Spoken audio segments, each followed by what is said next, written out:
रामायण हिंदुओं का प्रमुख ग्रंथ है। रामायण बताती है कि कुछ गुणों को अपनाकर और कुछ खास बातों का ध्यान में रखकर मर्यादा एवं अनुशासन वाला जीवन जीना चाहिए। इससे बुराई पर अच्छाई की जीत होती है। रामायण एक राज परिवार और राजवंश की कहानी है जो पति पत्नी, भाई और परिवार के अन्य सदस्यों के आपसी रिश्तों के आदर्श पेश करती है। रामायण से हर इंसान को कुछ न कुछ सीखकर अपने जीवन में अच्छी बातें शामिल करनी चाहिए। इससे जीवन का स्तर बढ़ेगा। वहीं अच्छे गुणों के प्रभाव से हर कामों सफलता मिलेगी, मानसिक तनाव से बचेंगे और परेशानियों से भी दूर रहेंगे। दोस्तों, इस वीडियो में मैं बात करूंगा उन 5 बातों के बारे में जो हमें रामायण से सीखने को मिलती है। आपसे निवेदन है, वीडियो को पूरा जरूर देखें और वीडियो को लाइक और शेयर भी जरूर करें।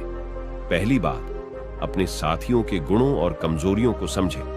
अगर किसी साथी का आत्मविश्वास कमजोर हो रहा हो तो उसका मनोबल बढ़ाना चाहिए, उसे प्रेरित करना चाहिए, उन पर भरोसा करना चाहिए। तभी बड़े लक्ष्य हासिल किए जा सकते हैं। श्री राम वानर सेना के साथ समुद्र किनारे पहुंच गए थे। उन्हें पूरी वानर सेना के साथ समुद्र पार करके लंका जाना था। यह बहुत मुश्किल काम था। श्री राम ने समुद्र देवता से वानर सेना के लिए रास्ता देने की प्रार्थना की तो समुद्र देवता ने भगवान को नल नील के बारे में बताया। नल नील विश्वकर्मा के पुत्र थे। समुद्र देव की सलाह के बाद श्री राम ने नल नील को समुद्र पर सेतु बांधने की जिम्मेदारी सौंप दी। नल नील ने समुद्र पर सेतु बांध दिया। लंका पहुंचकर श्री राम ने अंगद को दूत बनाकर रावण की सभा में भेजा।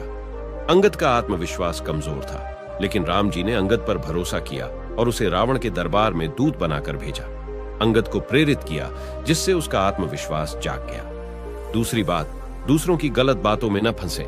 हमारे आसपास कई ऐसे लोग हैं जो मीठी मीठी बातें करते हैं और हमारा ही काम बिगाड़ने की कोशिश करते हैं। ऐसे लोगों की परख करनी चाहिए और इनकी गलत बातों में फंसना नहीं चाहिए। मंथरा और केकी का प्रसंग है।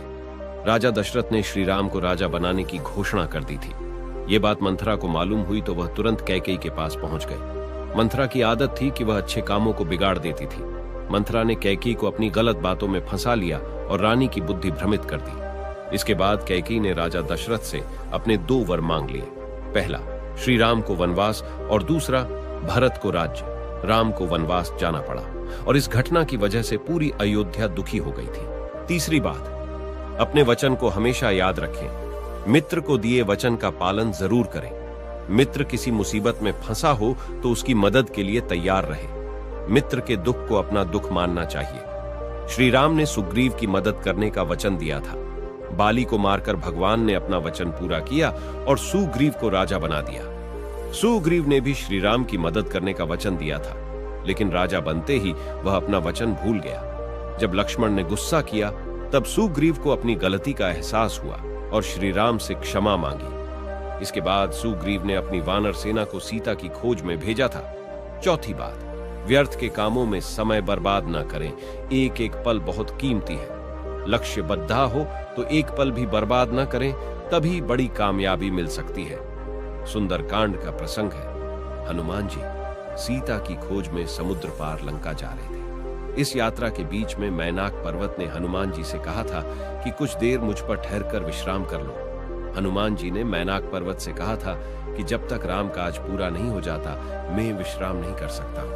मैनाक पर्वत को प्रणाम करके आगे बढ़ गए। दोस्तों, जब तक आपको अपना लक्ष्य नहीं मिले तब तक विश्राम न करें और अपने समय को भी बर्बाद ना करें। थोड़ा आगे बढ़े तो सुरसा नाम की राक्षसी ने उनका रास्ता रोक लिया, लेकिन हनुमान जी ने सुरसा से भी युद्ध करने में समय बर्बाद नहीं किया। सुरसा का सामना बुद्धिमानी से किया और आगे बढ़ गए। थोड़े समय बाद सिंहिका नाम की राक्षसी से हनुमान जी के सामने आ गई। हनुमान जी ने उसका वध किया और आगे बढ़ जाएं। 5वीं और महत्वपूर्ण बात, घमंड की वजह से सब कुछ बर्बाद हो जाता है। घमंड यानी अहंकार एक ऐसी बुराई है जिसकी वजह से किसी भी व्यक्ति का जीवन बर्बाद हो सकता है। कभी भी बल, धन और योग्यता का घमंड न करें। इस बुराई को जल्दी से जल्दी छोड़ दें। रावण बहुत शक्तिशाली, शिव भक्त और ज्ञानी था। उसे इन्हीं बातों का घमंड भी था। ताकत और घमंड की वजह से वह धर्म के विरुद्ध काम करता था।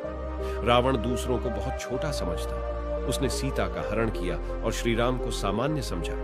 अधर्म और घमंड की वजह से उसके पूरे वंश का नाश हो गया। दोस्तों, आशा करता हूं कि यह वीडियो आपको पसंद आया होगा। वीडियो को पूरा देखने के लिए आपका बहुत बहुत धन्यवाद। जय श्री राम।